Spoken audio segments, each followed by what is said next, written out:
وصحبه وسلم والحمد لله رب العالمين والصلاة والسلام على أشرف الأنبياء والمرسلين سيدنا محمد وعلى آله وصحبه أجمعين.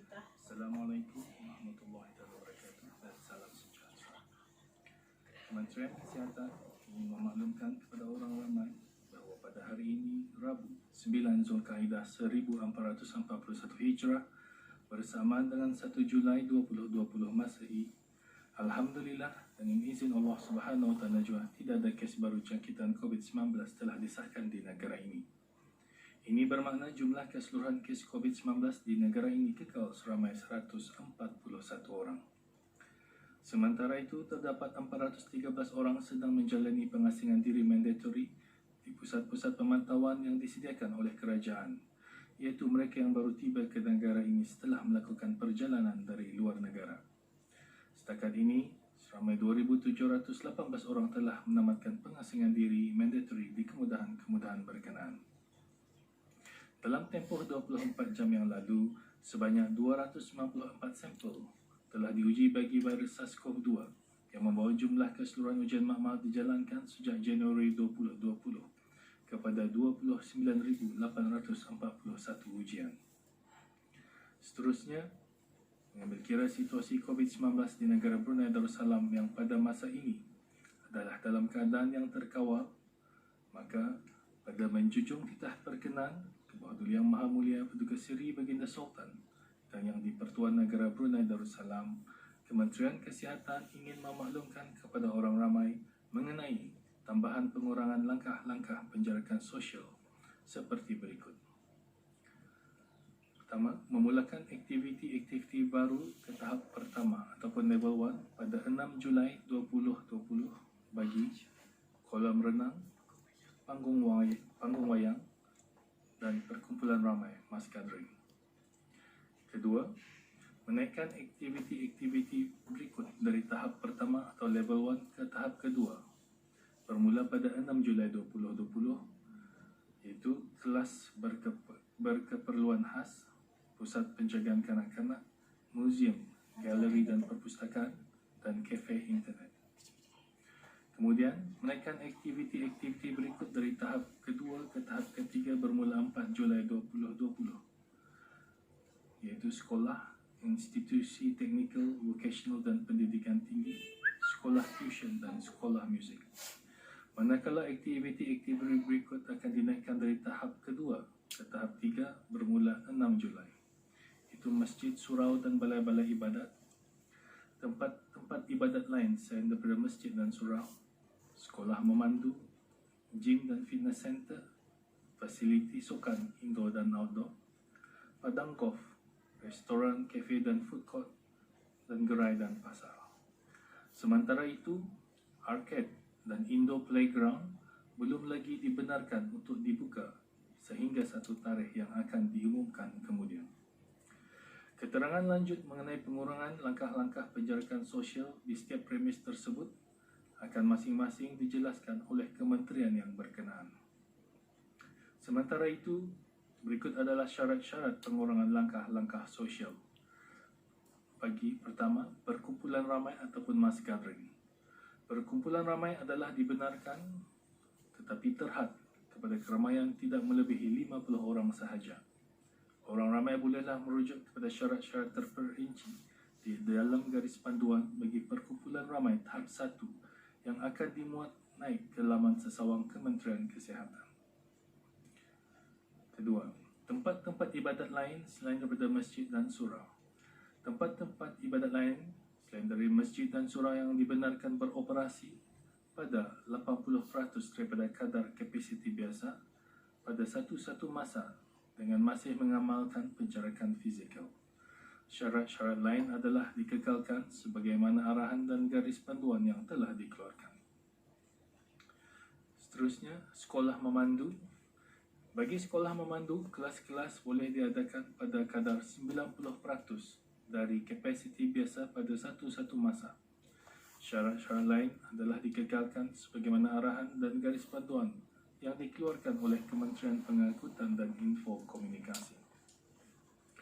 Bagi kafe internet, Ianya adalah dibenarkan untuk beroperasi pada kadar 60% dari kadar kapasiti biasa pada satu-satu masa, mengikut arahan dan garis panduan yang dikeluarkan oleh Kementerian Pengangkutan dan Info Komunikasi. Kementerian Kesihatan juga ingin mengingatkan bahawa orang ramai adalah dikehendaki untuk mematuhi segala peraturan dan arahan yang berkaitan dengan pengurangan langkah-langkah penjarakan sosial tersebut. Sesiapa yang didapati melanggar atau ingkar akan mana-mana arahan yang telah dikeluarkan, maka ianya akan menjadi satu kesalahan di bawah Akta Penyakit Berjangkit tanggal 204, yang mana jika didapati bersalah, boleh dikenakan denda kompaun sehingga RM5,000 atau boleh didakwa ke mahkamah yang membawa denda sehingga RM10,000 atau penjara sehingga 6 bulan atau kedua-duanya sekali. Kementerian ini tidak akan teragak-agak untuk mengambil tindakan undang-undang terhadap sesiapa yang tidak mematuhi arahan-arahan yang telah dikeluarkan. Kementerian Kesihatan akan terus memantau situasi wabak di dalam negara serta di peringkat serantau dan global, serta melaksanakan penilaian risiko secara berterusan bagi mempertimbangkan pengurangan langkah-langkah seterusnya. Jika situasi wabak kembali membimbangkan, Kementerian Kesihatan tidak akan teragak-agak untuk memperketatkan semula langkah-langkah penjarakan sosial yang perlu dilaksanakan untuk mengawal wabak tersebut.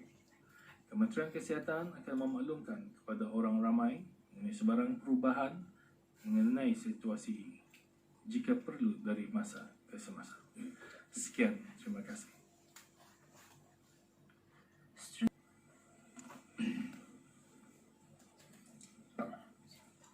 Assalamualaikum warahmatullahi taala wabarakatuh. Bismillahirrahmanirrahim. Saya akan memaklumkan dua perkara, iaitu pertama mengenai dengan perkhidmatan penyajian makanan, gerai-gerai terbuka dan tamu-tamu mingguan, dan kedua mengenai dengan pawagam. Kementerian Hal Ehwal Dalam Negeri sukacita memaklumkan bahawa berpandukan kepada nasihat Kementerian Kesihatan mengenai dengan langkah-langkah pelaksanaan plan de-escalation, Kementerian Hal Ehwal Dalam Negeri akan melaksanakan plan de-escalation fasa ketiga bermula hari Isnin 6 Julai 2020 bagi pertama, perkhidmatan penyajian makanan di premis-premis makanan; kedua, gerai-gerai terbuka open air stalls di bawah kawalan jabatan-jabatan daerah dan jabatan-jabatan bandaran; dan ketiga, tamu-tamu mingguan di bawah kawalan Jabatan Bandaran Kuala Belait dan Syria dan Jabatan Bandaran Tutong. Di bawah pelaksanaan plan de-escalation fasa ketiga ini, jumlah pelanggan di premis-premis makanan, iaitu restoran, kafe dan food court yang dibenarkan untuk dine-in dalam satu-satu masa adalah dinaikkan kepada 80% dari jumlah kapasiti biasa ruang duduk premis makanan berkenaan. Garis panduan penjarakan sosial dan syarat-syarat bagi perkhidmatan penyajian makanan di premis-premis makanan seperti yang dimaklumkan semasa sidang media pada 14 hari bulan Mei 2020 adalah masih dikekalkan. Manakala bagi gerai-gerai terbuka yang menyediakan perkhidmatan dine-in di bawah kawalan jabatan-jabatan daerah dan jabatan-jabatan bandaran adalah dibenarkan untuk beroperasi pada kadar 100% jumlah kapasiti biasa ruang duduk gerai berkenaan. Garis panduan penjarakan sosial dan syarat-syarat lain bagi gerai-gerai terbuka seperti yang dimaklumkan semasa sidang media pada 14 hari bulan Mei 2020 adalah masih dikekalkan. Merujuk pengumuman sidang media pada 18 Mac 2020 mengenai penutupan bermula 19 Mac 2020 bagi tamu mingguan Kompleks Pasar Nika dan Tamu Tutong yang beroperasi setiap hari Khamis dan Ahad, Sukacita dimaklumkan bahawa berpandukan kepada nasihat Kementerian Kesihatan mengenai dengan langkah-langkah pembukaan tamu-tamu berkenaan di dalam bangunan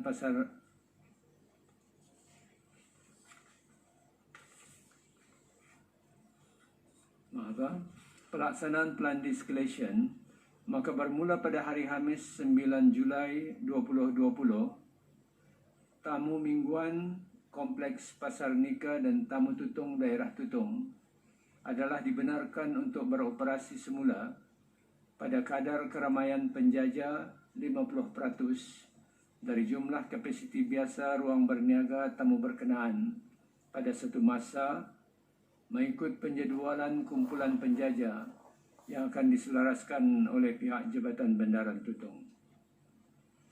Pembukaan tamu mingguan Kompleks Pasar Nika dan tamu Tutong akan dilaksanakan mengikut penjadualan berjaja mengikut kumpulan yang diselaraskan oleh pihak Jabatan Bandaran Tutong yang akan bermula pada hari Khamis 9 Julai 2020 bagi peniaga tamu hari Khamis dan Ahad bagi penjaja-penjaja dalam kumpulan A, dan pada minggu berikutnya bagi peniagaan tamu hari Khamis dan Ahad bagi penjaja-penjaja dalam kumpulan B secara bergilir-gilir.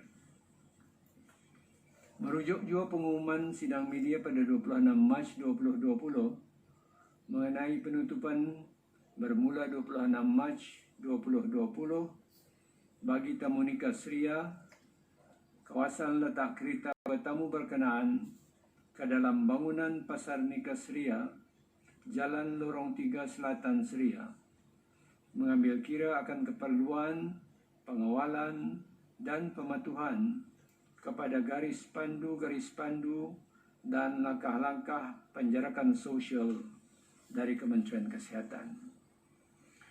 Pembukaan tamu-tamu berkenaan di dalam bangunan Pasar Nika Seria, Jalan Lorong 3 Selatan Seria akan diselaraskan mengikut penempatan tempat berjaja yang akan ditetap dalam menghubungi Jabatan Bandaran Tutong semasa waktu bekerja di talian 422 1009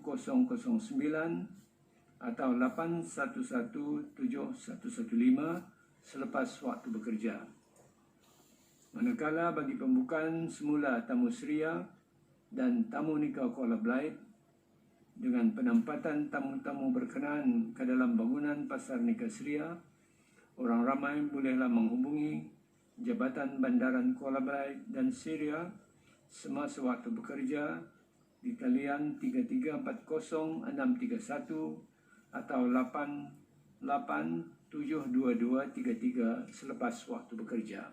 Premis makanan dan gerai-gerai terbuka dan juga penjaja-penjaja tamu-tamu mingguan yang didapati tidak mematuhi syarat-syarat yang ditetapkan adalah boleh dikenakan tindakan undang-undang di bawah Akta Penyakit Berjangkit. Bismillahirrahmanirrahim. Assalamualaikum warahmatullahi wabarakatuh. Alhamdulillah. Wassalatu wassalamu ala Rasulillah wa ala alihi wasahbihi wa man wala. Terlebih dahulu terima kasih kepada Yang Berhormat Menteri Kesihatan selaku tuan rumah, dan juga terima kasih kepada rakan-rakan sejawat menteri-menteri yang berkenaan pada hari ini. Kementerian Agama akan membawakan beberapa kenyataan berhubung dengan dua perkara, iaitu Persekolahan Arab dan Agama, termasuk juga Institut Tahfiz Al-Quran Sultan Haji Hassan Al-Bolkiah, dan yang lazimnya dan memang dijangkakan oleh media di sini ialah mengenai hal ihwal masjid. Mula-mula sekali ialah mengenai Persekolahan Arab, Persekolahan Agama dan juga Institut Tahfiz Al-Quran. Kementerian Agama sukacita memaklumkan bahawa ke bawah Duli Yang Maha Mulia Duka Seri Baginda Sultan Haji Hassan Al-Bolkiah Mu'izzuddin wa Daulah Ibn Marhum Sultan Haji Umar Ali Saifuddin Sa'adul Khairi Waddin Sultan dan Yang di-Pertuan Negara Brunei Darussalam telah memperkenankan sokongan Majlis Ugama Islam untuk membekalkan sebanyak 216 komputer riba dan 338 capaian internet kepada pelajar-pelajar Sekolah Arab dan Institut Tahfiz Al-Quran Haji Hassanal Bolkiah yang memerlukan dengan peruntukan sebanyak Rp179.640 daripada kumpulan wang pentadbiran am Majlis Ugama Islam Brunei. Berkaitan dengan persekolahan Arab yang pada masa ini dalam peringkat kedua pelonggaran dan akan memasuki peringkat ketiga mulai 4 hari bulan Julai, maka sebagai penyelarasan dengan bermulanya sesi persekolahan peringkat ketiga itu, pihak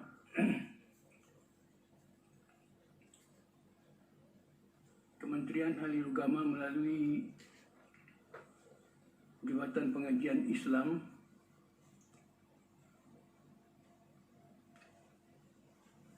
akan mengaturkan penggunaan asrama dengan keutamaan kepada pelajar-pelajar luar daerah dan mana-mana pelajar yang layak dan memenuhi persyaratannya. Kemudahan asrama ini akan bermula pada 5 hari bulan Julai adalah akan mengikut panduan dan nasihat Kementerian Kesihatan dalam perkara kawalan penularan wabak COVID-19. Di samping itu, pihak sekolah juga akan dibekalkan dengan pakej kesihatan berupa penyukat suhu badan, sungkup muka, dan pansanitasi tangan tambahan sebagai mendukung seranan dan garis panduan pihak Kementerian Kesihatan. Selain itu, insya-Allah, pihak kementerian juga pada masa ini sedang mengusahakan untuk membekalkan fabric face mask kepada semua tenaga pengajar di bawah kawalan Kementerian Ahli Agama, termasuk sebahagian pelajar yang memerlukan. Demikian sekitar persekolahan Arab, Agama dan Institut Tahfiz Al-Quran. Mengenai dengan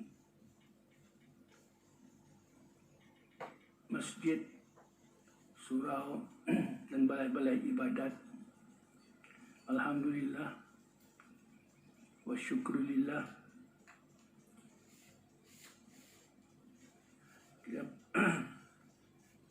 yang kita ketahui bahawa masjid, surau dan balai-balai ibadat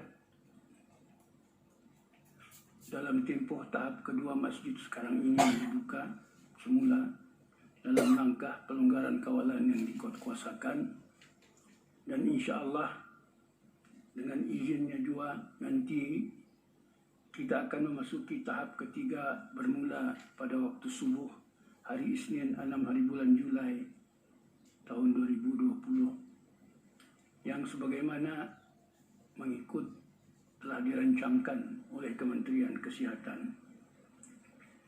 Pada tahap ketiga itu nanti jawatan kuasa takmir masjid, surau dan balai-balai ibadat seluruh negara adalah dibolehkan untuk melaksanakan aktiviti-aktiviti takmir berkumpulan, yaitu seperti membaca surah Yasin, tahlil dan ratib al-atas, begitu juga acara tazkirah atau kuliah, tadarus Al-Quran dan pengajian kelas agama. Aktiviti sedemikian itu dibolehkan dengan keramaian tidak melebihi 50 orang bagi tempoh atau jangka waktu 1 jam. Adapun kelas pengajian Al-Quran dan Muqaddam belumlah dapat diadakan pada tahap ketiga ini. InsyaAllah ianya akan termasuk dalam tahap keempat nanti. Sukacita disebutkan bahawa bagi maksud peringatan juga bahawa pelonggaran bertahap pembukaan semula masjid, surau dan balai-balai ibadat seluruh negara yang bermula pada 29 hari bulan Mei bagi sembahyang fardu Jumat dan sembahyang fardu 5 waktu berjemaah mulai 15 hari bulan Jun, yaitu waktu subuh, dan seterusnya mengadakan aktiviti-aktiviti takmir mulai pada 6 hari bulan Julai nanti adalah berpandu kepada nasihat Kementerian Kesihatan dalam rangka pelonggaran bertahap yang dirancangkannya.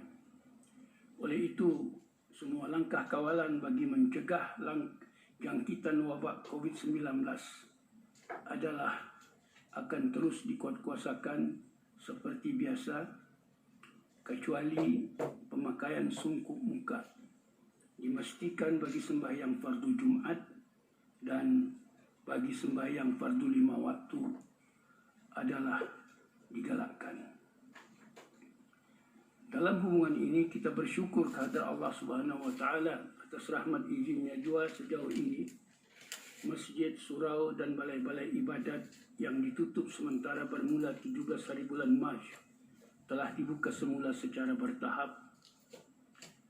Kesyukuran kita kepada Allah adalah menepati peringatan yang diberikannya dalam Al-Quran, antara lain dengan firman-Nya ayat 7 surah Ibrahim, A'udzubillahi minasyaitonirrajim, wa ta'adzana rabbukum la in syakartum la azidannakum wa la in kafartum inna azabi lasyadid, yang mafhumnya, dan ingatlah ketika Tuhan kamu memberitahu dengan sejelas-jelasnya, demi sesungguhnya jika kamu bersyukur terhadap nikmatku, tentu aku akan menambah nikmatku itu kepada kamu, dan demi sesungguhnya jika kamu kufur, yakni terhadap nikmatku itu, maka sesungguhnya azabku sangat keras. Dalam makna mensyukuri nikmat Allah Subhanahu wa taala itu ialah menerima dan menghargakan nikmat yang dikurniakan oleh Allah, memelihara dan mempergunakannya dengan sebaik-baiknya, tidak mensia-siakannya. Firman-Nya la azidannakum dalam ayat tadi, yang bermaksud nescaya akan aku tambahi lagi, adalah mengandungi makna bahawa Allah akan menolong menjayakan usaha yang dirancang dan dilaksanakan untuk mendatangkan nilai tambah daripada apa jua nikmat-Nya yang dikurniakannya itu. Oleh itu, dalam hubungan suasana dan keadaan yang pada masa ini kita hadapi, terimalah kelonggaran bertahap seterusnya dengan baik. Pergunakanlah kesempatan dengan sewajarnya, bukan saja dalam perkara masjid, bahkan juga de-escalation dalam perkara-perkara lain. Tidak mencuaikan nikmat-nikmat yang telah diberikan oleh Allah melalui kelonggaran-kelonggaran yang diberikannya itu, yaitu dengan itu kita berharap akan diberkati lagi oleh Allah. Dalam konteks masjid akan sampai ke tahap 4 dan seterusnya ke tahap normal bagi semua masjid, surau dan balai-balai ibadat seluruh negara berfungsi semula sepenuhnya sebagai rumah Allah, tempat beribadat dan mengerjakan amal saleh demi kesejahteraan hidup kita di dunia dan di akhirat. Sukacita juga dikongsikan bahawa sejauh ini kehadiran jemaah bagi sembahyang fardu Jumat sangatlah baik. Menurut data kehadiran jemaah yang dikumpulkan oleh pihak berkenaan Kementerian Kesihatan, didapati majoriti masjid atau surau mencatatkan lebih 70% hingga 100% kehadiran pada kelima-lima Jumat bermula pada 29 hari bulan Mei yang lalu hingga pada 26 hari bulan Jun baru-baru ini. Data kehadiran jemaah dalam 5 Jumaat itu menunjukkan peningkatan daripada seramai lebih 30,000 pada 2 Jumaat pertama kepada lebih 40,000 pada 3 Jumaat yang terakhir. Bilangan jemaah yang layak hadir ke masjid dalam 2 tahap pelonggaran itu menurut perkiraan usia, yaitu perkiraan usia di sini, bilangannya adalah dalam lingkungan usia 15 hingga 65 tahun ke atas. Bilangan jemaah yang berusia 60 tahun ke atas itu tidak sampai 2.000 orang. Sementara jemaah dalam lingkungan usia 15 hingga 55 tahun pula adalah lebih 2/3 daripada jumlah jemaah yang hadir. Misalnya, perkiraan kehadiran jemaah pada hari Jumat 26 hari bulan Jun yang lalu, baru-baru ini, mencatatkan ada seramai 43.967 orang dari semua peringkat umur, yaitu 15 hingga 65 tahun ke atas. Dari jumlah tersebut, ada seramai 30.295 orang dalam lingkungan usia 15 hingga 55 tahun. Selebihnya, seramai 13.672 orang adalah mereka yang dalam lingkungan umur 56 dan 65 ke atas.